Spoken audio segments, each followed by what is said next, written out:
Welcome back to DevelopLex. We are with Garyen Denning at the Red Draw office in Lexington, and we have a lot of exciting projects to talk about that they've done and in the future that are to come. And welcome. Glad you're here. I'm glad to get the call, glad to spend a couple minutes with you guys and talk about Lexington and real estate development and try to make it interesting for the listener. We'll see. Disclaimer. But, glad to be here. We are sitting here on Delaware Avenue. It takes a lot to get me out of my office for an interview, but I was sent the photos of your all's office, and I was like, "Oh, we're leaving SVN today." Well, so we you. are sitting. We just got the full tour of, I would call it almost a compound that you'll have on Delaware Avenue, and it is insane. So We're big fans of Delaware. We love the street. There's a lot of good people on Delaware. We're investing in Delaware.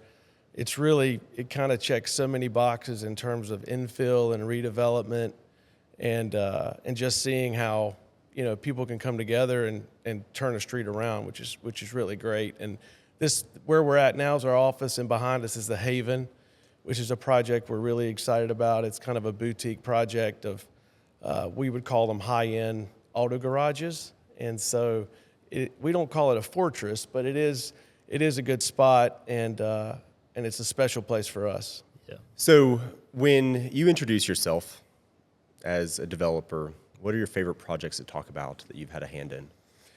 Well, I think that we have done or are doing would probably be our Horse Soldier project. And then looking forward is a project that we have on the books to start next year called the Landrum. And so the Horse Soldier project will actually be complete in July of next year. We are opening on America's 250th birthday. And that project is just an inspiring project. I almost get chill bumps thinking about it. But the Horse Soldiers, you can read a book called Swords of Lightning, which tells their story. But it really is the first group of military servicemen that went into Afghanistan after the Twin Towers were attacked. So they served their country. Their stories are amazing. It's when you're with them, you're almost like, when you meet someone, you go to dinner with them and you walk away and you're like, man, I've got a lot to do. Like, that was a really interesting person. That's kind of how they are. So they served for 20 years, and then when they got out, their motto is live legendary, and so anybody can live legendary. You don't have to be in Afghanistan to do that. And so they started a bourbon company, and they've been really successful when everybody said they couldn't do it. And so we're just playing a tiny part of helping them see their dream out and build their distillery in Somerset in kind of the first stage of Horse Soldier Farms, which is a lot of fun. Love it. I'd love, you guys have a lot of different things going on, so I'm trying to think of sequence here, but I'd love to know why we're sitting here today. Like, why Red Draw, why development? I meant to ask you that off camera, what the name is from, and so give us a little bit of background on you, the company, why we're sitting here. Yeah, good question. So I guess I'll do this in 30 seconds or less, but I've been in Lexington 20 years. And this is a family company. So my father-in-law started the company, and then I work with not only him, but also my sister-in-law. And that we're kind of a boutique development firm, and we survive and we get along just fine most of the time. Red Draw comes from a street that the family used to have a home in Colorado, and it was a special place for us. And so we decided to name our development company that.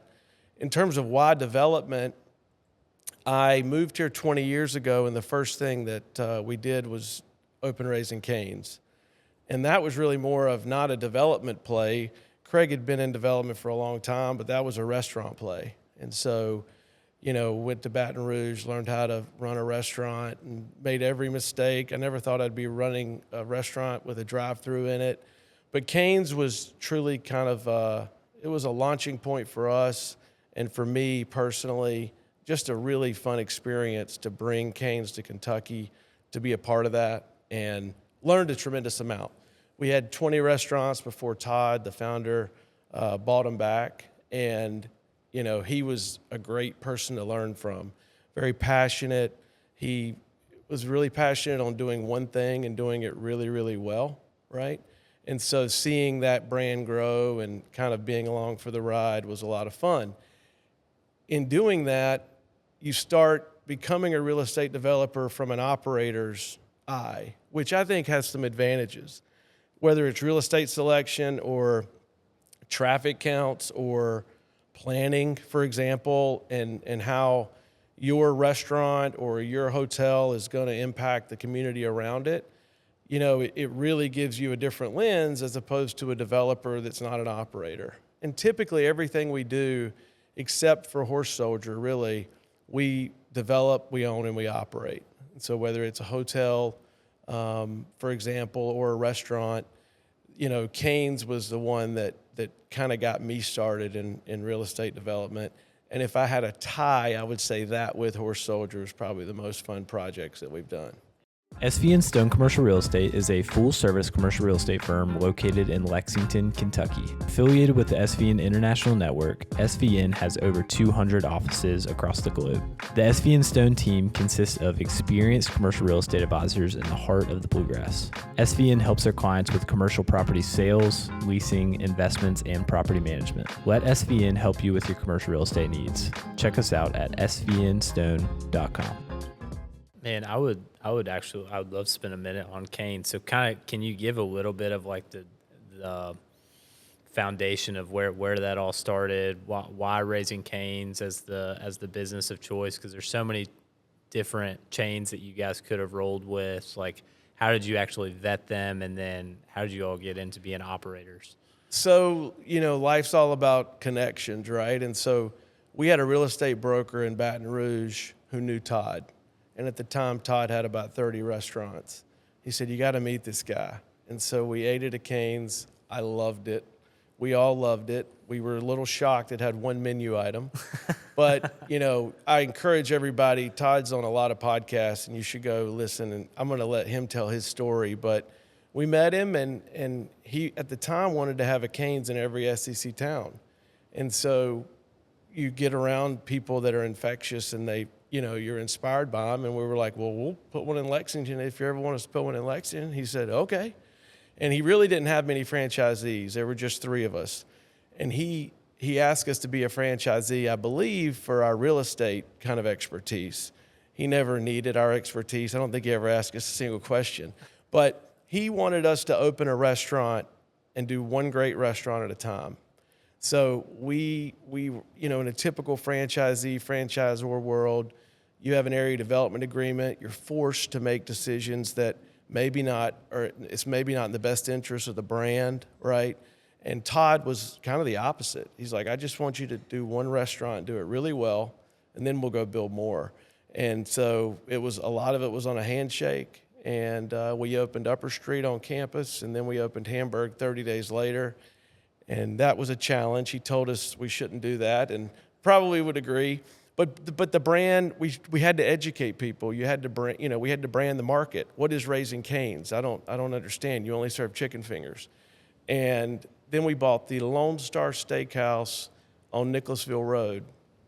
And when we tore that down and built that 3rd location, we finally started to get some branding, and then we moved and we built more here and in Louisville and Owensboro and so forth. So it was just it was fun also to see Todd and, that group go from 30 restaurants to where they're at today, which is staggering in their success. And they've never wavered, right? I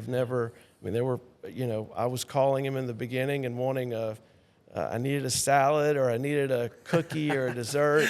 And he never budged, and he was right. He said, you'll take chicken and you'll like it. Exactly. and cane sauce. And we'll toast. sell $3 million worth of chicken, and you'll like it. And it really did work out well, because from an operator standpoint, now looking back, your grocery list is smaller, and you can just really do one thing really, really well. It's not a fast food restaurant where you have a lot of heat lamps and a lot of stuff sitting out. It's like when they come through that drive-through, they're going to order chicken fingers, and so you can cook it fresh, made to order, and that does matter to the customer, or the guest, which is great. Yeah. What was your Cane's order? My Cane's order was a box combo, no slaw, extra toast. Nice. That's a pretty straight down the middle, like strike zone. Our kinda work. the slaw is really good, and if you're a slaw, I guess, enthusiast, people rave about the slaw. I'm just not a slaw guy, but And you're forced at that point to say the slaw, not to get too into food, but you can always get slaw. You can't always get the toast from Raising Cane's. So in what world am I ever going to pick slaw over? I feel the exact same way. I'll go extra fries. you could always get one of everything. But probably the reason I don't like slaw, I don't order the slaw, is because I can't incorporate it with the cane sauce, which is the best thing on the menu. Yeah. And our honey mustard is really good too, which is not on the menu. It's kind of an off-menu item, but you can order it. And it kind of has that kind of like in and out feel in terms of that. Do we have to bleep that out? Is that something that we need to No, bleep it's out there. It's out. It's made fresh every day in house, and so it's a good alternative as well. I love it. So, operator developer mindset, taking on some really cool public-private partnerships. What's that look like, and what are some of those projects that folks would recognize? Yeah, so we've had the ability, I think, we're very selective, I guess, and strategic in the projects, right? We don't endeavor to be a huge real estate development company, because we know if we pick a project, we are going to be fully vested in that project. And so the P3s, or the public-private partnerships, very different than, say, a Raising Cane's or a hotel. But we did our first public-private partnership in 2015, and it was for the Commonwealth of Kentucky, and it was a building in Frankfort, roughly 400,000 square feet, and it went really well. We finished it early, and we finished it on budget, and the Commonwealth was happy, and we were happy, and it really kind of, for us, and I think for municipalities, opened up a whole new realm if they weren't familiar with it.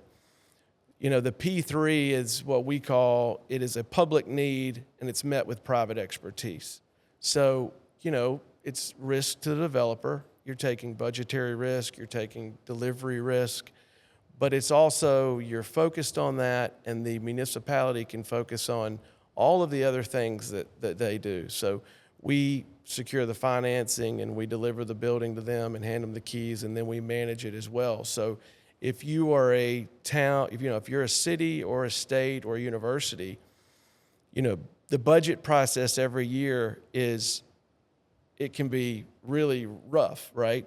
Am I going to rob Peter to pay Paul? Or how am I going to come up with this for capital improvements or repairs? Or what's the first thing to always go? Preventive maintenance, right? And so with our program, that's kind of a moot point, right? The state or the city knows that the asset's going to be taken care of, and just from the way we do our financing, and then we have a great team in Frankfurt that manages all of our buildings over there. And so we like to think that we are exceptional at the P3 process, and we want to continue to do them where it makes sense for the municipality or university. Craftsman Contractors is Central Kentucky's one-stop shop for roofing, windows, siding, and gutters. CraftsmanContractors.com/contact us will get you straight to the form you need so that their team will get in touch about your project. Or just text Steven at 859-246-0108. When they finish your project of windows, siding, gutters, or roofing, you'll see what they mean when they say we build with integrity. I think the visualization when I think about that building is taking a tower and then turning it horizontal, being on the footprint, and just that's a cool building. We're really proud of that. The Capitol Plaza and the demolition of that. Ironically, so Craig worked in that building. You know how you always say life's full circle. So Craig worked in that building when he worked for the state many moons ago. And part of the challenge with that building was it was spaghetti junction kind of underneath. If you ever went there, like underneath the ground with the infrastructure and the utilities and figuring all that out. And then when we were able to demo the building, we were able to actually reuse a lot of that building. You know, it falls on itself, and then we have a grinder on site. It actually churns up all of that, and we can use that as the foundation. So I think there's something kind of neat about that, right? It's like you're taking the old and you're using it as part of the new, and we tried to incorporate, you know, a lot of the stone and marble from the original building into the new one. And, you know, the new building is basically, it's turned this way, but much more efficient with a parking garage, which is great. Yeah, I remember watching that. It was a live stream of it, I think, that went out, and I just thought that was a cool day when it was a demo day. Yeah, it was great. Let's see, I think Governor Bevin was the governor then, and they had this plunger, you know, that they hit, and our whole family was there, and I think one of my sons said, "Dad, what happens if it doesn't, you know, come down?" I'm like, "Well, I'm not going to be looking. I'm going to turn around the other way." But, you know, just the prep for that whole industry of demolition is kind of amazing, right? They'll drop a building in Vegas and they'll be, you know, 40 feet away. But they did a great job, and that project was an exciting one for the demo part especially. Yeah, for sure. So locally, there's a really cool project you all have on Liberty Road coming up. Tell us about that. Really excited. So 3 years ago, we bought 10 acres on Liberty Road, right where Fortune Drive and Liberty Road meet. And at the time, we were thinking potentially multifamily, right? We're not in the multifamily space. And a lot of times what we will do is align ourselves with experts in the field, right? So for example, Horse Soldier, you know, we're using thought leaders and experts in terms of bourbon and bourbon distilleries and how to produce bourbon. So we were going to pursue multifamily, and for a number of reasons, you know, we kept looking at it, and, you know, for a number of factors, we probably could have made it work, but we saw this need for senior living. And we said, well, hold on, let's kind of stop. And, you know, sometimes in development, you want to go. That's my tendency, is I want to go. And sometimes you need to be kind of pragmatic and say, what is the highest and best use, right? And so we got to know the neighborhood. We met with planning a lot and downtown with LFUCG. And then we had a study done on senior living and the market outlook for Lexington, and it was staggering. I kind of equate it to like, if I had a study done and it said that there was a shortage of 10 million chicken fingers, right, in Lexington, I would want to build more Raising Cane's, right? So the study, though, was alarming. Everybody knows about baby boomers, and by 2030, all the baby boomers will be of retirement age. That will be the first time in our country's history there's going to be more people over 65 than under 18. And it's another podcast to debate what's driving that. But at the end of the day, we have a serious need for senior living housing, right? And Lexington is kind of at the tip of the spear with that. We have more demand for senior living housing per capita than all of the surrounding communities. Cincinnati, Nashville, Knoxville. And the reason is because we just have not had we have not had a lot of new development for senior living. The other challenge we have is that we have a disproportionate or a larger percentage of our population over 65. So a normal city in the U.S. may have 6 to 7% of their population be over 65. In Lexington, it's over 10%. So you have this no real new growth, and our community and our citizens are aging. And so if you look around, we have some really good product in town for senior living, but they're all full and they all have wait lists. And part of the reason we discovered this was we were going through this with within our own family and walking into these places and seeing a wait list. And it's just anybody who's gone through it will tell you it's part of life, but we thought, man, I think there's an opportunity here, and it's something that we could actually make an impact and make Lexington better. And it's hitting on all of those. We're checking a lot of boxes, right? It's infill, it's density, it's meeting a housing need. And the thing I really liked about it, other than, all of the holistic benefits, was just from a traffic standpoint, everybody knows Liberty Road is it's a highly driven road, right? And there's a solution coming for that. That road is getting widened, and it's a state road, and it will be widened, which will be really beneficial for that neighborhood.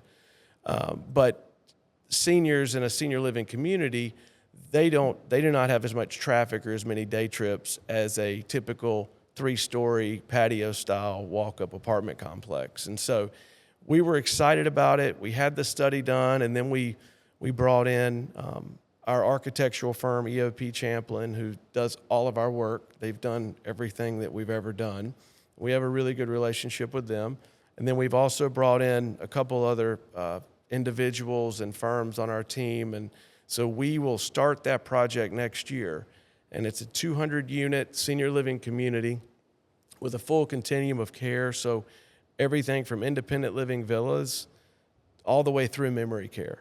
And, when we do projects, we try to think, how can we make this value add or unique and different, right? And so, for example, this is going to be our office, but we can make it value add by creating this haven experience in the back, right?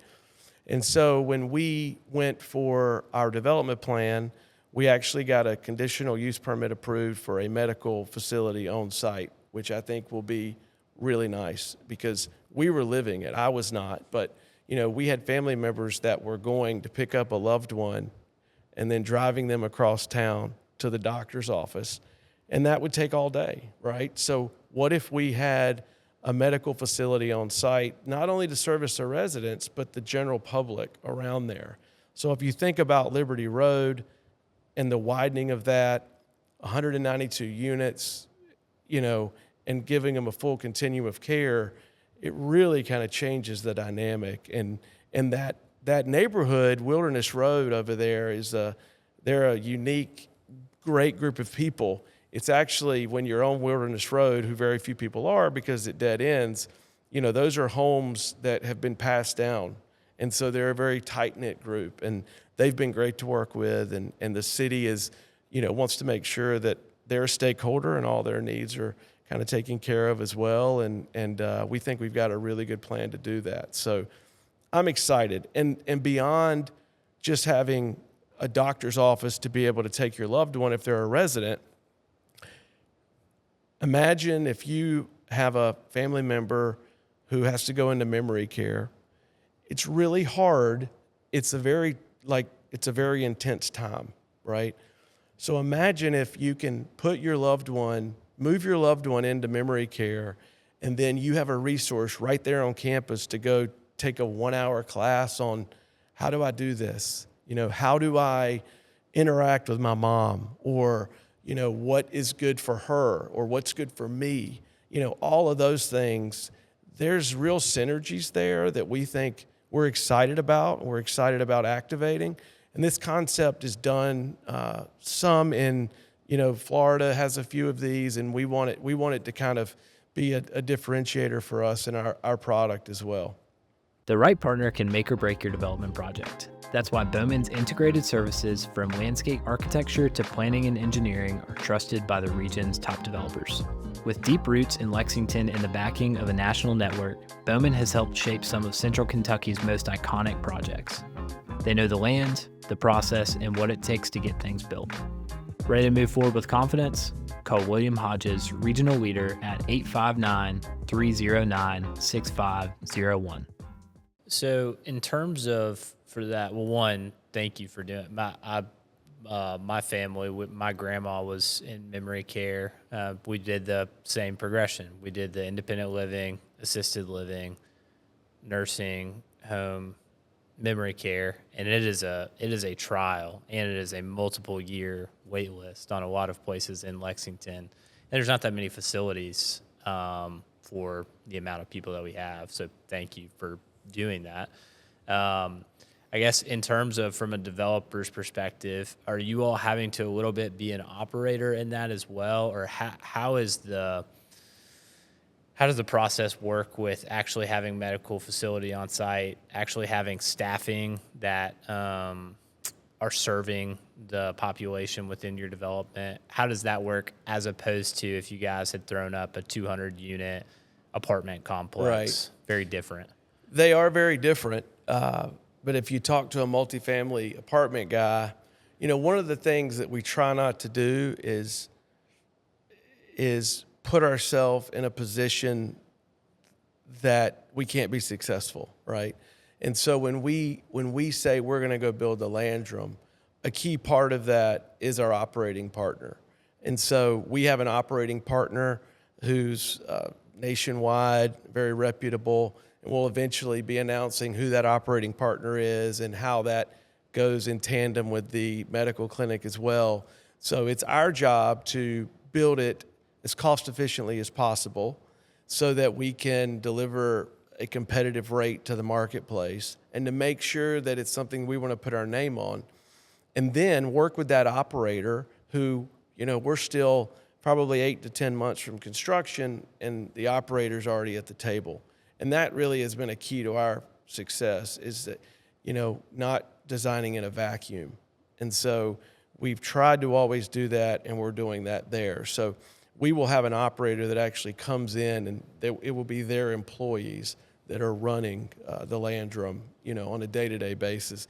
It will not be Red Draw that's doing that. Gotcha. And what have some learnings been along the way? Because you said this is a multi-year process that you guys have, and this is obviously a new asset type for you as the developer. Has there been anything that has stuck out to you as the developer that you're like, man, I'm really glad we're doing this project because I never would have been as good of a developer as I am because of X? Well, there's been some things that have stuck out to me that make it hard. And what I mean by that is it's hard still to do senior living.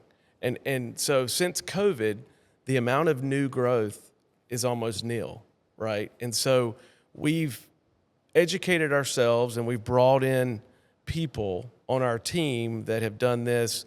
I would say within our project team that we have, there's probably 400 to 500 senior living communities that have been done and developed and operated.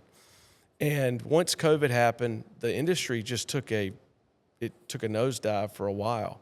And so everybody that gets on here will tell you construction costs are up, the cost of capital's up. What's that mean? That means nobody's doing senior living. However, what I've seen is that we're starting to see that move a little bit, and that's what's encouraging, right? You still have to build the asset, and you have to do it in a high quality manner, which we will do. But we're finally starting to see some growth in the segment, which we have to see. There's, obviously, most people would like to age at home, and that isn't feasible for a lot of people, right? And so we have to figure out a way to meet this need. And so that's what surprised me, is that it's not like the hotel business or even restaurants or shopping centers. You'll see a shopping center pop up here or there. We have not had any new senior living built in this town in a really long time, and so we're excited to be able to do that. Forward thinking in terms of Red Draw, obviously you guys are got your hands pretty full with the Landrum. Where else would you all like to as a developer, as a boutique developer based in the city of Lexington, sitting on Delaware, where would you guys like to take your business? I think we're a regional developer, so we do really well, I would say, in like Kentucky, Indiana. We had some canes in South Carolina, but we would, we're mostly regional. And the reason we're regional is because you got to be there. It's just like any other business. You cannot manage from afar and have it be successful. And so we want to continue to grow our P3 business. And when we see a P3 that, fits our competency, that we think we can deliver a really good product and manage it the right way, then we aggressively go after those. And then we constantly look for opportunities, right? We're still doing real estate development for Canes, and we want to continue to do that, as well as, finishing out Horse Soldier. And, that's the part that I think is that's the most fun part about this job is, in the role that we're in, I would have never told you 10 years ago we'd be building a bourbon distillery, right? And so the Landrum will be a long project, and it'll be a large project, but we still want to continue to grow our P3 business. We also have Mod Pizza, which is another restaurant concept that we opened, and so we have one in Hamburg and throughout Kentucky and Ohio. And so just to keep growing those as well and kind of see what's next. DevelopLex is also sponsored by Community Trust Bank. Hi there, this is Cam Dacey, Commercial Loan Officer at Community Trust Bank and avid DevelopLex and Middle Tech podcast listener. Community Trust offers a wide variety of home loans, commercial loans, and small business loans to suit your financial needs, as well as mobile banking, internet banking, and bill pay. Their friendly and professional staff would love to assist you at one of their 6 Lexington locations. Community Trust Bank is committed to building communities built on trust. Member FDIC, equal housing lender, subject to credit approval. What are you excited for that Lexington's doing right as a city? Or as a culture of developers? So I think here's how I'll say it. The reason sometimes that developers see Lexington as a challenge to develop in, it's the same reason that I love living here, right? And so what I think is, what I'm seeing is that people want to invest and they want to spend money in Lexington, and they want Lexington to grow, right? The urban service boundary and what they just did to expand that, I think, is critical to our growth. And I am not a total eliminate the urban service boundary type of thing. What I like and what I think they're doing right is they're supporting projects that align with density and urban infill, right? And so, yes, if you put a project in front of them that is sprawl, suburban sprawl, it's going to be met with a lot of resistance. But then if you kind of do what they want and you can make it fit in your business model, which sometimes that doesn't work, right? Then they're really supportive, and that's exciting for me. I think the message has gotten out to everyone that there's a lot of areas of this community that we need to invest in that are not on the periphery. And so, we're seeing that right now with Liberty, and they're being really supportive of that project. And so if you're looking at a density type of project, you'll get their attention. And I think we're doing that right. The other thing is, I think we have a very giving community. If you look at Town Branch and that is, I've said for a long time, I wanted our downtown to be much like Greenville's. Jim Gray said that one time, and I love the downtown of Greenville, South Carolina. Town Branch is the first step to that, right? And my hat's off to everybody. They raised a tremendous amount of money, and it turned out beautiful. And so if you look at that area and, the distillery district, and then, you look at Delaware, for example, there's some themes here. The challenge is it's a lot easier to build shopping center Y out in a field and build houses around it and have instant retail energy. It's just easier. It's cleaner. You